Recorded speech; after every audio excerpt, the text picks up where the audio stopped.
दिल्ली के मुख्यमंत्री अरविंद केजरीवाल को हाईकोर्ट से रिहाई मिल गई है। कोर्ट में केजरीवाल के वकील अभिषेक मनु सिंघवी ने ईडी को चारों खाने चित कर दिया। जी हां, ये बड़ी खबर आ रही है कि केजरीवाल को हाईकोर्ट ने जमानत दे दी है, जेल से आजादी दे दी है। तो इस पूरी खबर की डिटेल आपको बताते हैं, साथ ही कोर्ट रूम में क्या क्या हुआ, अभिषेक मनु सिंघवी और ईडी के वकील के बीच क्या क्या बहस हुई, क्या दलीलें दी गयी, सब आपको बताते हैं। आप भी वीडियो को शेयर करें और अपनी राय कमेंट बॉक्स में जरूर दें।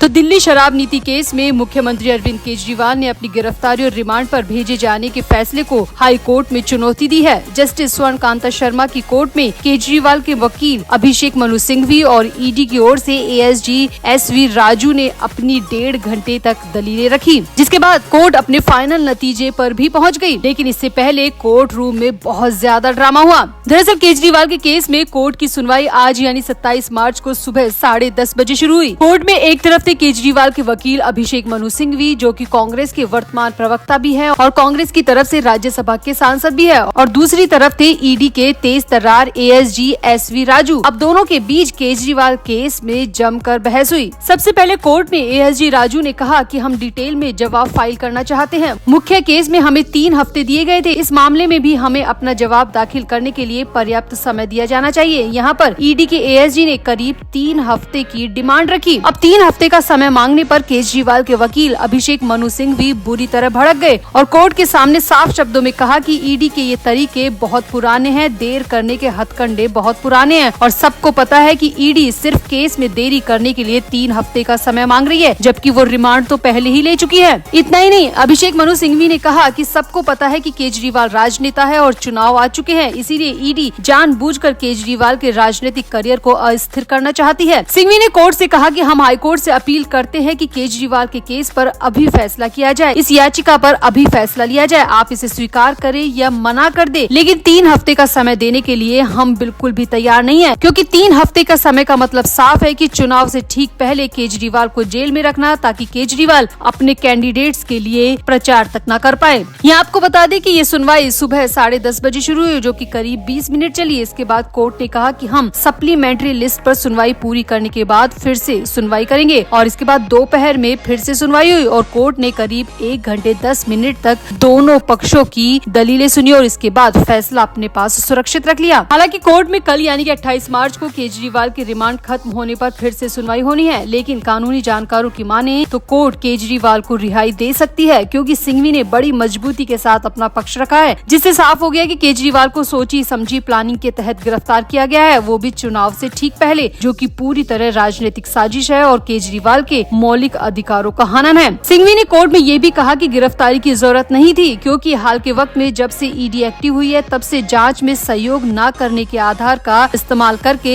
गलत तरीके से गिरफ्तारियां की जा रही है। सामने आया कि सिंघवी की दलीलों के आगे ईडी के एएसजी राजू ज्यादा कुछ नहीं बोल पाए, बस जवाब जमा करने के लिए 3 हफ्तों की डिमांड करते रहे। अब कानूनी जानकारों का कहना है कि सिंघवी ऐसे केस में जमानत दिलाने में माहिर है, वो कोर्ट को अपनी कानूनी दलीलों और पुराने केस के फैसलों के आधार पर कन्वेंस करने में माहिर है। इसीलिए कहा जा रहा है कि केजरीवाल को 28 मार्च को जमानत मिल जाएगी, केजरीवाल ईडी की जेल से बाहर आ जाएंगे। तो आपको क्या लगता है, क्या कोर्ट केजरीवाल को रिहा करेगी या फिर केजरीवाल को अभी लंबी कानूनी लड़ाई के लिए जेल में रहना पड़ेगा? आप भी अपनी राय कमेंट बॉक्स में जरूर दें और वीडियो को भी शेयर करें।